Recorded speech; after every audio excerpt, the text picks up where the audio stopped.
Terima kasih Mitra TV, Anda masih bersama kami dalam Dialog Bisnis, masih bersama dengan Bapak Miftahul Amin selaku pendiri Komunitas Developer Properti Indonesia, kemudian anggota Real Estate Indonesia, anggota Asosiasi Pengusaha Perumahan Seluruh Indonesia, dan juga konsultan properti dan manajemen. Dan kami masih mengingatkan kepada Anda untuk mengikuti acara seminar Cara Normal Membuka Perumahan Tanpa Akal-akalan dengan Modal Kecil. Dan di sini bersama dengan Developer Properti Indonesia yang sukses mencetak ribuan developer baru di 56 kota di Indonesia.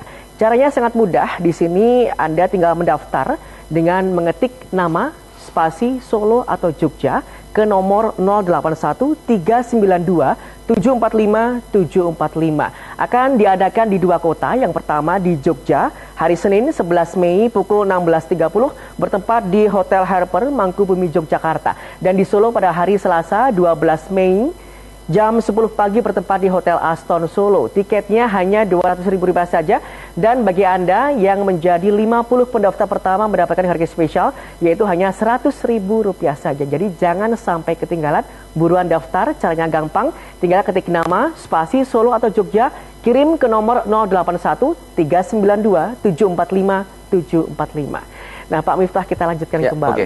Sebagai seorang developer tentunya kita harus pandai-pandai melihat peluang. Peluang apa saja yang biasanya harus dibidik secara tepat bagi para developer?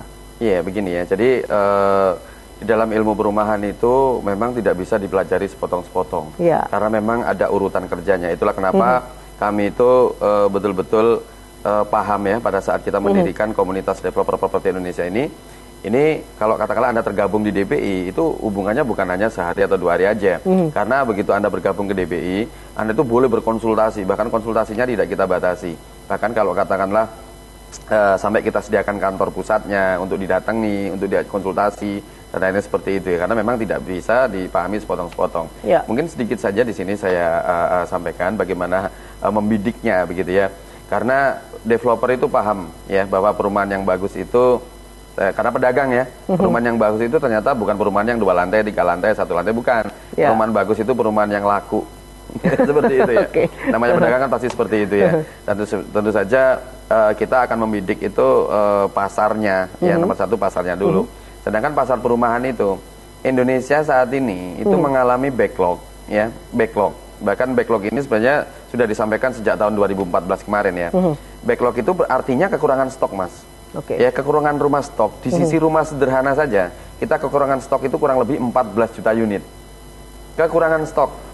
Efeknya apa? Membuat banyak pembeli saat ini harus bayar duluan meskipun unitnya belum ada.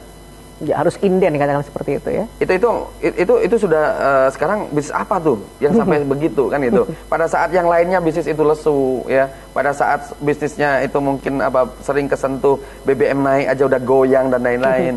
Sedangkan developer tidak ada di titik itu gitu ya. Bahkan Anda perhatikan ya, apapun keadaannya ternyata perumahan terus bermunculan. Kenapa? Karena rumah ini selain basic kebutuhan adalah basic investasi.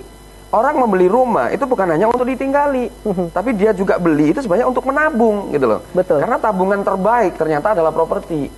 Tabungan itu kan ada 3. Kalau bukan uang, emas pasti properti. Kalau uang itu tiap tahun turun, emas selalu stuck, properti selalu naik. Mau tidak mau, orang pun berbondong-bondong melarikan uangnya ke properti. Itulah kenapa tadi saya katakan bahwa ujungnya duit ya properti ini, bukan itu. Jadi pada saat membidiknya, ya properti itu ya, saya yakin apalagi kita bergerak di bidang perumahan. Perumahan itu di mana-mana laku, Mas, karena semua orang butuh rumah, tidak semua orang butuh ruko, tidak semua orang butuh apartemen, kan itu. Bahkan kita nggak usah ngomongin, katakanlah kita ngomongin di kota besar. Karena saya juga bikin perumahan di desa-desa. Saya bikin di desa-desa ya. Karena saya tahu selama di situ ada kebutuhan, maka sebenarnya itu udah ditunggu banget gitu loh. Udah ditunggu banget gitu ya. Apalagi sekarang sudah bukan zamannya lagi ya. Orang habis menikah terus kemudian tinggal di rumah mertua, bukan zamannya lagi. Semua anak muda keinginan pertamanya apa? Beli rumah. Beli rumah baru dia memikirkan yang lain. Apa itu? Orang itu mampu menahan dirinya, menahan uangnya, tidak dibelikan apapun dulu sebelum dia punya rumah. Sedangkan rumah itu kami yang menyediakan. Seperti itu. Iya.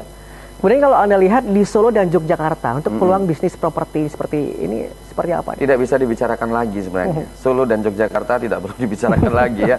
Karena ini adalah kota tujuan, kota urban. Ya, orang ke Solo ataupun Jogja mungkin awalnya dia merantau, cari duit di sini. Begitu perputaran uangnya sudah ada dia punya sumber penghasilan di sini. ya pastilah dia mencari rumah di sini, kan begitu kan? Ini tujuan urban begitu loh. Makanya Anda perhatikan ya, harga tanah di Solo dan Jogja ini, apalagi Jogja juga ya, Jogja itu daya tariknya luar biasa, baik pariwisata maupun pendidikannya. Banyak kok teman kami yang punya perumahan di Jogja, tapi dia ikut pameran di Banjarmasin, pameran di Makassar dan lain-lain. Karena dia tahu banyak sekali orang tua siswa itu yang mau menyekolahkan anaknya, daripada anaknya ngekos lebih baik dibeliin rumah. Anaknya selesai sekolah, rumahnya dijual, harganya makin tinggi, kan itu. Apa itu? Udah bisa ditinggalin, ternyata makin profit. Itu tadi ya, karena kita dilindungi oleh dua basic. Rumah itu adalah basic kebutuhan dan basic investasi. Jadi kalau kita ngomongin Solo Jogja, saya sampai tidak bisa berkata-kata ya. Karena setiap tahun ke sini, saya selalu melihat harga properti itu naik luar biasa.